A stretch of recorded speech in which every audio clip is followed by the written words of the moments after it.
umaga po sa ating lahat, sa lahat po ng sumusubaybay sa Daybreak. I hope na nasa maayos po tayong kalagayan. 2 araw na po ang nakalipas magmula po nang maipatupad po yung Enhanced Community Quarantine.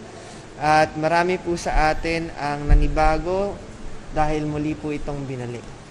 At ngayon pong umagang ito, dahil alam ko po na marami po tayong pangangailangan, marami po tayong gustong matutunan mula po sa ating Panginoong Diyos, tayo po muna ay manalangin.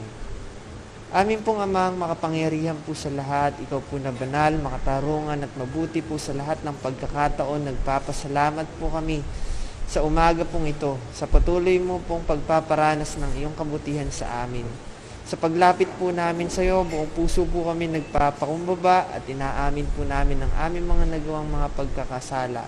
Sa pagkakataon pong ito, samahan niyo nawa po kami nang maunawaan po namin yung lahat ng iyo pong ituturo sa umaga pong ito. Maraming pong salamat o aming Panginoong Diyos. Ito pong samot panalangin namin sa pangalan po ng aming Panginoong Jesus. Amen. Amen. Marami pong pagkakataon na sumasagi po sa pag-iisip po natin yung mga katanungan. Maaring nagtatanong po tayo kung baka kulangin tayo o kaya bakit ko dinadanas to o kaya naman ay nakakaranas po tayo ng kalungkutan, nakakaranas po tayo ng pag-iisip na baka tayo ay magkulang, baka po tayo ay nakakaranas ng pangamba, baka po tayo ay nakakaranas ng takot. Meron po ba sa atin ngayon na nakakaramdam at nag-iisip na baka siya ay kulangin dahil nga po sa pandemic? Ang sinasabi po ng ating Panginoon ayon po sa kanyang mga salita dito po sa Awit chapter 23 verse 1 hanggang 2. Si Yahweh ang aking pastol, hindi ako magkukulang. Pinapahimlay niya ako sa luntiang pastulan at inaakay niya sa tahimik na batisan. At kung tayo naman po ay nakakaramdam ng panghihina, idugtong po natin at basahin yung kasunod po na verse, sabi po dito sa Awit chapter 23 verse 3, pinanunumbalik ang aking kalakasan at pinapatnubayan niya sa tamang daan upang aking parangalan ang kanyang pangalan. Napakalinaw po na sinasabi ng ating Panginoon na siya po ang nagbibigay ng kalakasan sa atin at patuloy niya po tayong pinapatnubayan. Kaya hindi po tayo dapat mag-isip na tayo mag-isa sapagkat siya'y kasama po natin. At kung tayo naman po ay nakakaramdam ng takot ngayon, alalahanin po natin ang kanyang salita. Sinasabi niya po sa Awit chapter 23 verse 4, dumaan man ako sa madilim na libis ng kamatayan, wala akong katatakutan, pagkat ika'y aking kaagapay. Ang tungkod mo at pamalo, aking gabay at sanggalang. Napakalinaw po na sinasabi ng ating Panginoon na huwag po tayong matakot. At sabi niya pa po sa Awit chapter 23 verse 5, ipinaghahanda mo ko ng salo-salo na makikita pa nitong mga kalaban ko. Sa aking ulo, langis ay ibubuhos, sa aking saro, pagpapalay lubos-lubos.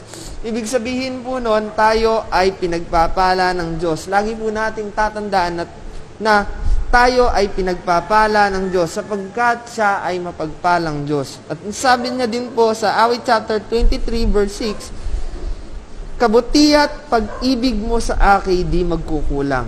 Siyang makakasama ko habang ako'y nabubuhay at magpakailanmay sa bahay ni Yahweh mananahan.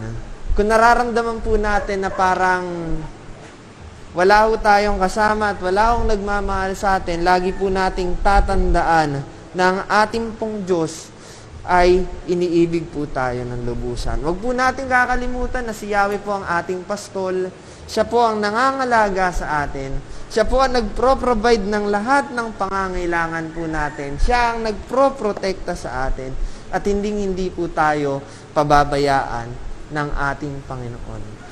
Sama-sama po nating ipanalangin yung mga kapatid po natin sa pananampalataya at yung iba po pong mga tao na meron pong dinaramdam regarding po sa kanilang health, ipanalangin po natin ang mga may sakit. Magkaroon po tayo ng puso upang ipanalangin po sila. Samahan niyo po ako na ipanalangin po sila. Let us pray.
Amin pong Ama, sa iyo pong trono kami po'y lumalapit. Na yung mga kapatid po namin sa pananampalataya at ang iba pong mga taong dumaranas po ng karamdaman ay yung nga po silang pagalingin. Hinihiling po namin na kami pong nasa loob ng tahanan ay panatilihin mo pong ligtas sapagkat ikaw po ang nangangalaga po sa amin. Ikaw po ang aming mabuting pastol at hindi po kami magkukulang. Iingatan niyo po kami sa anumang banta ng karamdaman at ikaw po ang aming pagkakatiwalaan. Maraming pong salamat dahil ikaw po ay nagpapagaling na Diyos at nagtitiwala po kami sa iyo pong kapangyarihan na ang lahat po ng bagay kaya niyo pong pangyarihin. Maraming pong salamat o aming Panginoon Diyos. Sa iyo po namin binibigay ang papuri at pagsamba sa pangalan po ng aming Panginoong Jesus. Amen.